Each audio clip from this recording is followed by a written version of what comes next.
Piali, I'm Diego, and although I'm not a native speaker of Nahuatl, I am super passionate about learning it and disseminating its use. Many people are excited to learn Nahuatl because they understand that this language is important. For me, it is important to learn this language because it has historical value, since many place names in Mexico come from Nahuatl. It's the second most language spoken in Mexico, and many Spanish words are derived from Nahuatl. It is an indigenous language that is easier to learn than other languages. It has a poetic quality and it sounds beautiful to me. It serves to help me regain a sense of identity that has been historically repressed. While my background is more Purepecha than Nahuatl, and I do plan to learn Purepecha one day, I have committed myself to learning Nahuatl first and then Purepecha later. Many people would like to learn Nahuatl but find it difficult to find good and ample resources to learn it. There are a great deal of resources online to learn Nahuatl, and it is my duty to bring light to those resources so that I can fulfill a great need. One major difficulty has been in learning Nahuatl is that there is not one single repository to find this information.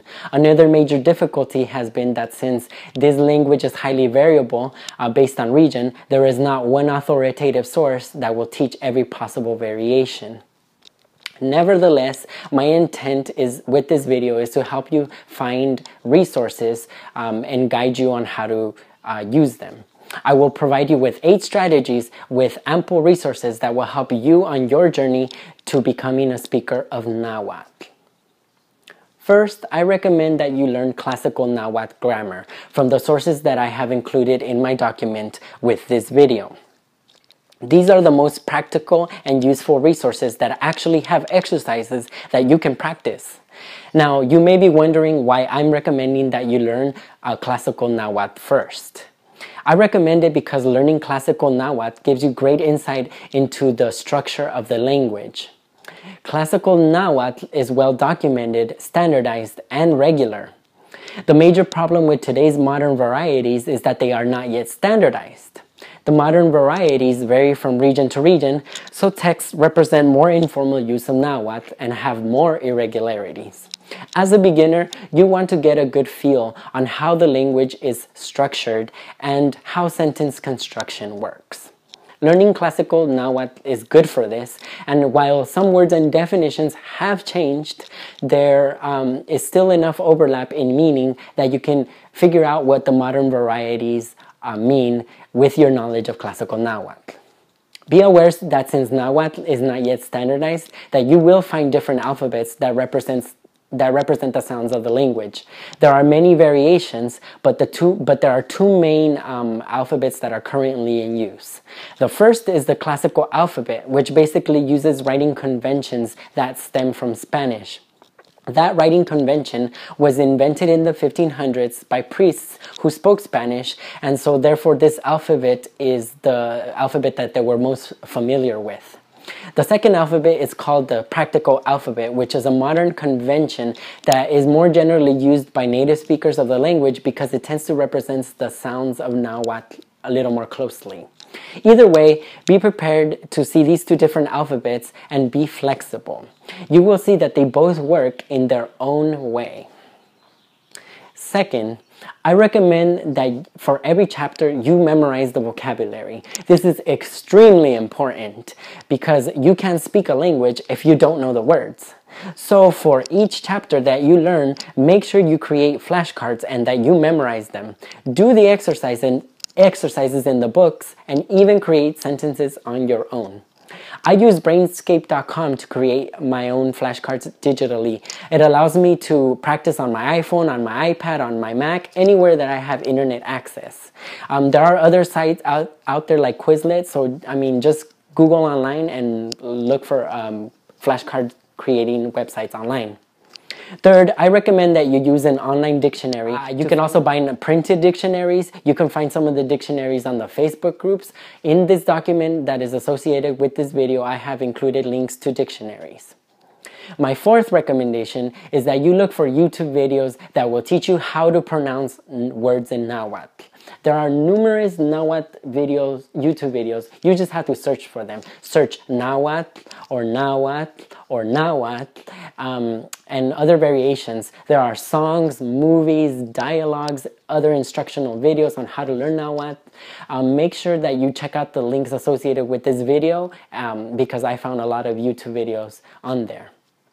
Fifth, I recommend that you pick a specific modern version of Nahuatl and learn the grammar and the words used with that variant.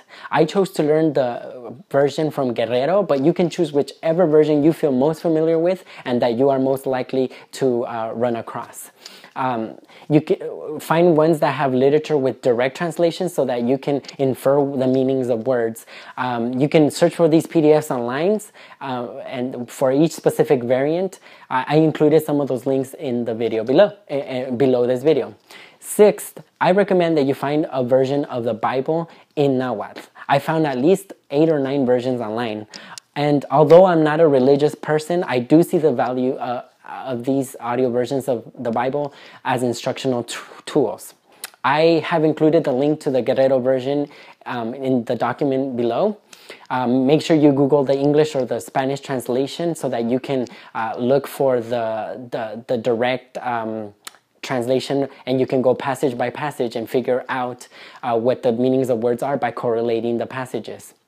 Although the translations may not be exactly the same, at least you will be able to infer the meanings of words, and you'll also be able to find audio that usually accompanies the Bible. So my seventh recommendation is that you listen to the audio version of the Bible in Nahuatl. Why? So that you can correlate it with how the written way, the way that Nahuatl is written, with what it sounds like. You can find a lot of these audio versions of the Bible if you just search iTunes. I included some the Guerrero link to the Guerrero version below. My last recommendation is that you join Facebook groups that focus on Nahuatl. Speak with the people in these groups. There are discussions between other people who are also learning Nahuatl, and there are even native speakers who will talk to you and even Skype with you or talk to you on the phone. People always share useful documents, so it will help you learn. Make sure that you check out the file section of each group because you'll find a lot of useful documents. Be friendly and just talk to people because there are other people out there who are as passionate to learning Nahuatl as you are. Thank you so much for watching my video. I hope I was able to provide you with some really good resources so that you can start learning Nahuatl today. Please send me a message if you have any questions or concerns and if I can help you find something specific. If on your journey you find some really good resources to learn Nahuatl, make sure to send me a message so that I can also include them in that document below.